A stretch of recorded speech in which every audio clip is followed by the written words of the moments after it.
Hello, everybody. It is great to be here one more time today. My name is Gary Fowler. I'm the CEO, president, and founder of GSD Get You Done Venture Studios, a premier AI and quantum venture studio located in the heart of Silicon Valley. I'm a 17-time serial entrepreneur with several unicorns under the belt. I was on the original management team of Click Software, which was sold to Salesforce for $1.35 billion, and also AI, your virtual assistant, one of the first generative AI companies, which was acquired by Vizir in Canada. We believe that intellectual capacity is evenly spread around the world, but opportunities are not. With that, I've got an incredible guest today, Jim Hurd. He's worked as a consultant to companies on strategy, forming alliances, raising capital. He takes ideas and turns them into reality. He's a seed investor in companies like Alef Aeronautics. He's got his own family office. We're going to talk about that a bit today, the Hurd Family Office, as well as Green Science Exchange, et cetera. So with that, I'd like to bring Jim on board. Hey, Jim, how you doing today? Great to be with you. It's always amazing to brainstorm with you, Gary. That's just good. It's great to have you here. I really appreciate you taking time out of your busy schedule. So how do you go from George Washington University with a degree in fine arts and get into technology? Good question. I kind of do the right brain intuitive side of business development. And before I went to George Washington University, I went to high school at a little school outside of Sedona, Arizona, where they shut down the school in February for a month every year. And I lived with a Navajo Indian medicine man and his family. So really, how was that? Oh, amazing, amazing. Kind of helps you understand how to synthesize the great forces at work on the planet today by hanging out with a Navajo Indian medicine man, and then getting involved in Hinduism when I was 18, and just being inspired. My dad took us all to live when I was 1 year old in Chennai, Madras, for a year. So a lot of influences about how, and Larry Bach, the amazing guy who took 14 companies public in the biotech and nano world, he always said, I feel my way through technology. I don't only think it. It's got to be a blend of thinking and feeling where things are going.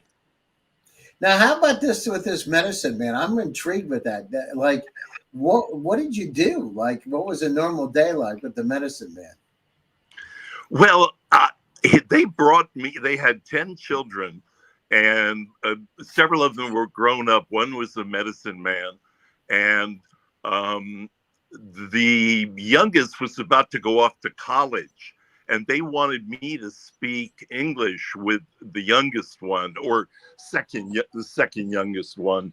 And so the reality was we would herd sheep and eat mutton and be around, the medicine man. And then at the end of the time, we went to a healing ceremony, a 3-day healing ceremony for the father of one of my other students. We all lived separately with a family, so we weren't with other fellow students, but we went and spent 3 days at a healing ceremony. So, it was very inspiring. Well, that's amazing. And so how did you go from that, the medicine man, into doing technology? Yeah, good question. What did I do? I was a graphic designer at George Washington University, and then I was doing graphic design in Washington, D.C., came out to San Francisco in 1985 because my uncle was one of the 2 most famous illustrators of children's books in the United States. He illustrated a little book called Goodnight Moon. And so I started doing graphic design. And in 1993, after 7 years, I said, why don't I get into multimedia rather than just do beautiful surfaces of graphic design. So I started a career development multimedia software program, and I really started to understand the trajectories of individuals and companies, the flow of a given person throughout their career or a company. And are they going static in a straight line across? Are they going down, or are they going up, or are they going exponential? So it inspired me then to get into nanotechnology in 2002 to help the business side, because all these scientists and Nobel laureates had wonderful inventions, but they didn't know who to take money from. They would take money from the wrong people, and those people would end up hurting their companies. So that's a quick way of how I got into working with technology companies, by helping them with the right kind of strategic alliances that would last 2 or 3, 4 years and not go bad 9 months after they came in and started to have arguments. Wow, that's interesting. So from 93 to like in 2010, you went to Give Echo Energy. What were you doing between those years from 93 to 2010? Yeah, 93, I was doing the software the company was called Up Software, that I started and took to Macworld in January of 93. And I did that for about 6 years. And then I started helping .com companies with strategic relationships in 98, 99. And a good friend of mine who's a brilliant futurist named Charles Ostman, who lives up near Sebastopol, in 2001, he said, Jim, you really need to focus on nanotechnology. It's going to change the world, and the business is going to be very lively. So with Charles and a brilliant man named Bo Varga, who started the Nano Commercialization Alliance, Nano Business Alliance, I started working, and I helped close a $15 million investment for a brilliant nano company called Optiva. And that got me started in working in breakthrough materials. Well, that's interesting. So, and then, so you went from that, you were doing the breakthrough materials, and what happened next? I started, the business of nano slowed down a little in 2004. And for instance, we had a nice guy who was going nowhere come and present. And a woman named Melody Haller did PR and put a little money in. And he went to a reunion and met, it became SunPower. He met, the brilliant Cypress semiconductor guy who turned, his name was, I think, Richard Swanson. He and the founder of Cypress turned SunPower into the biggest solar company in America. So I watched these companies. I was hanging out a little with Craig Newmark in 1995 when he said, I got to go home tonight and post the 20 things that are on my calendar. So I had, fun hanging around with him, and another guy I knew a little back then who had a little company, Ewan Williams, called Blogger. And I went over and said, I'm not quite sure how you're going to make money on this, but, good luck with that. He sold it for 40 million and then started a little company called Twitter with one or two co-founders like Jack Dorsey. So, well, I hope you invested in that, Jim. Yeah, unfortunately, I didn't. I didn't quite understand the incredible branding that Blogger and Twitter had done. Nobody's ever written about how powerful, they worked with CNN and everybody else. So I've been around a lot of innovation now. I'm excited about the flying car company I'm working with, and the gene therapy platform with their first cure for HIV, and one other company that's going to make your email self-reporting back to you if anybody in the world shares it with anybody else. So I'm having fun just kind of helping breakthroughs. It's a little bit like California rain.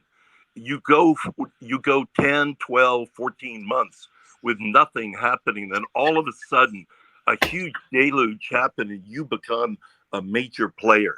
So breakthrough companies are take a lot of faith and living in quiet darkness, and then the light shines on you brightly all of a sudden. Wow, that's amazing. So tell us a little bit about, so you have a family office. Tell us a little bit about your family office. Sure, sure. I have been helping companies for 20 years, and I've really watched over the last 10 years that one way to get a sense of it is to open the Forbes 400 of the richest men in the world, and about half of them will have family offices. And I started to really see the venture capitalists are under pressure to make 20 times their money. And corporates blow hot and cold with their investing in new technologies. But family offices are a little more relaxed in their ability to make a bet. And if they make 3 times their money or 5 times their money, they're very happy. And if they make a mistake, they go, well, I believed in that. It's okay if we make a mistake or two, as long as we're doing things in the long run. So I started to be more active, and we met at a great Opal family office conference, which I love because family offices visions that are changing the world these days. Yeah, no, you're right. And so, you've through your family office, you've invested in Armada and Applied Nanosciences. And what's this thing about Xmas Labs? Christmas Labs, is that it?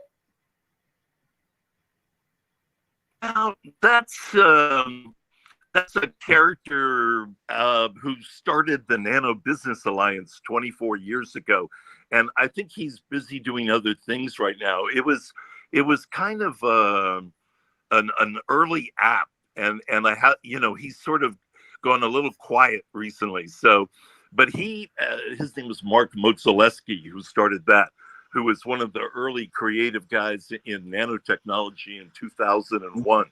But the main thing, I'm working. Armada changed its name about a year and a half ago to Alef, ALEF, and they're doing this amazing breakthrough personal flying car, or EVTOL. And you see a lot about Joby and Archer and Lilium and EHang and Volocopter. Volocopter's getting ready to maybe shuttle people at the Paris Olympics next summer. And Joby's been doing demonstration flights over the Hudson in New York City. But what Alef is doing is so unique. It's so simple that you can get up in the air quickly right outside of your garage. You don't need a heliport or an airport. Wow. And down the road, when they're in volume manufacturing, they want to sell for 1/10 of everybody else, because they figured out how to turn the sides of the car to become the wing of the biplane. So nobody else figured out something so simple. Wow, that's amazing. Have you flown in one of them? I have not. So far, they've been finalizing all the great ways that it comes together and swivels. So they have not had a human in there yet. I think we're going to see a great demo later this year that all the major media wants to be at, about how you can just drive 5 feet outside of your garage on any concrete surface, go straight up in the air, come down and drive down the city lane and park in a parking spot, and own it for the price of a slightly expensive Honda Accord at $40,000. Wow, that's amazing. That sounds like, how long will they stay up in the air? Do you know? Yeah, I think it's more of a personal flying car, so it'll go 100 miles in the air, which is about an hour. you use it for a commute, or to hop over obstacles, or to go over rivers, or to go autonomously in and rescue people in a fire situation where you can have it flow in autonomously. But the Wow. one key point I wanted just to mention about, there's three stages in the history of flight. First was the Wright brothers. Second was the invention of the jet engine. And the third now is vertical takeoff and landing, where you don't need an airport or a heliport. And you're able to get rid of almost all the roads in the United States because we're able to go vertical. So, these things are enabling us in amazing ways. No, that's fantastic. So, you look at it, you've got, what about Green Science Exchange? What's that's all about? Yeah, we facilitate on clean energy and climate initiatives. I grew up in Washington, D.C., and I'm there I go for a week every 5 or 6 weeks, and I help connect the dots with senators and congressmen. And Green Science Exchange is a little bit like this company exemplified helping companies, although I'm just friends with the CEO, called CH4 Global. They have a seaweed they grow, and it converts cow methane into protein and reduces their methane emission by 90%. And I don't know if you know, but cow methane emission is 3% of global warming on the planet. And CH4 Global is figuring out how to make farmers more money. They don't need any subsidies, and they're getting ready to be a $50 to $100 billion company pretty quickly, led by Zach Bogue, who's a pretty amazing investor at DC VC in Silicon Valley with a $3 billion fund, and married to Marissa Mayer. Oh, I didn't know that. That's amazing. I actually saw her down in University a few weeks ago when I was there. She was walking down in Palo Alto. Yeah, she and Zach always does amazing things at the World Economic Forum side meetings, where I just was a month ago. I tell you, there's no better place to be than these side meetings that never, ever get in the press about who's innovating the planet and how to bring enlightened money to those breakthrough innovations. Now, how do you get into the side meetings, Jim? You just network with friends and they don't cost anything. You just have to send in an RSVP. It helps if you look like you're an investor, because that's who they like to have come. But these side meetings, there may be 400 of them during Davos, and you can line up five or seven of them a day, with Bloomberg and with every the country of India, Microsoft, everybody takes a storefront on this main street in Davos called Promenade Strasse.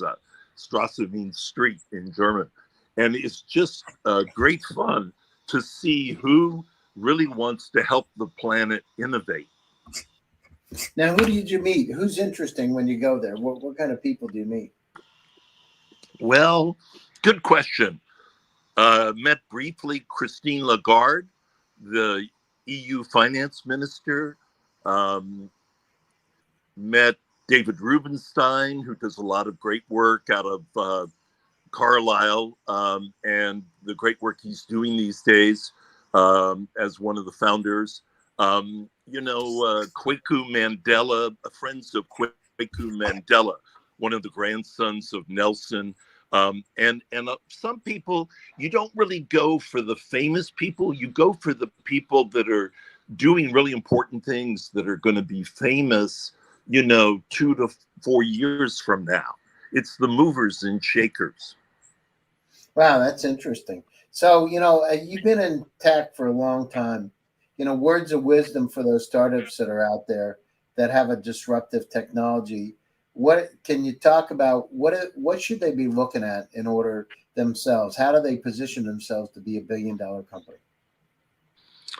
Well, Bill Gates said you stake turf and you either look like an idiot or a genius.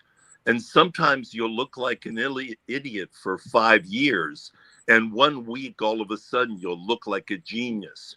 So there's a lot of failure in tech, and you have to be prepared for a lot of failure that might come your way. So the trick is don't do the hot thing. Do the thing you believe in, and you're ready to do it for a couple of years before it gets sexy. That's my opinion, and that's what real VCs do. They choose things that are out of favor, they put money in, and they help them to be the leader. If you're number one in the country, you're going to do extremely well. If you're number three in the country, you're going to do medium well. So get in there, grab the mind share. Mind share leads to market share. So get in, grab the early mind share, and be prepared for tough times with cash flow. Figure out a way to do your own cash flow, or to, and be careful about what you promise to investors. So you're in it for the long run and not for, 2 years being able to show a profit if you're in something really breakthrough. So it's very exciting, but it's also very tough. No, it's great. So we're coming up to the top of the show, Jim. Closing thoughts and how do people reach you? Yeah, that's great.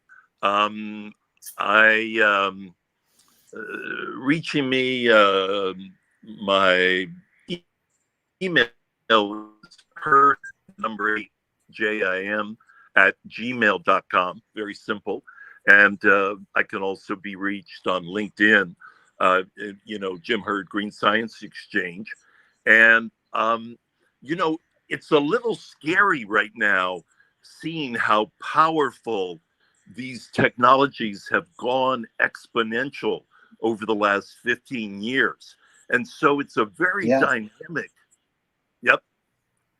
It's a scary time. We also have to anticipate the downsides of how powerful our technology is. We're a little bit like gods now, where we sit back and control things that have vast implications, and there's no way to anticipate some of those implications. So be inspired and also try to keep humanity human. Yeah, no, I agree with you.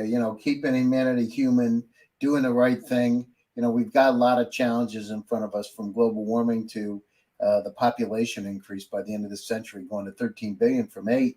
So we got to figure out how to feed people. And you're right, methane gas from cows, 26% of the pollution is methane gas from cows. And so we can't increase the number of livestock by 2050. We got to look at things like plant-based protein. Yeah, and AI is so powerful. We saw NVIDIA jump another big jump today. Everything goes up 3%, and the Magnificent Seven are just going to the moon. And you're a leader with AI and seeing all of the incredible things that are going on there. So it's a great time, but one needs luck and great relationships. People have to trust you. So if you don't have trust, you have nothing in technology. No, I agree. Trust and credibility are incredibly important. And sometimes we forget about it. Jim, I appreciate you taking time out of your busy schedule to join us here. And I appreciate all of my audience for joining one more time. GSD Presents Silicon Valley AI and Tech. My name is Gary Fowler. Stay happy, stay safe, and stay healthy. And I'll be back to you again soon next week with another exciting episode. Jim, thank you very much. Thank you, everybody. And I'll be back soon. Take care of yourselves. Thanks, Gary.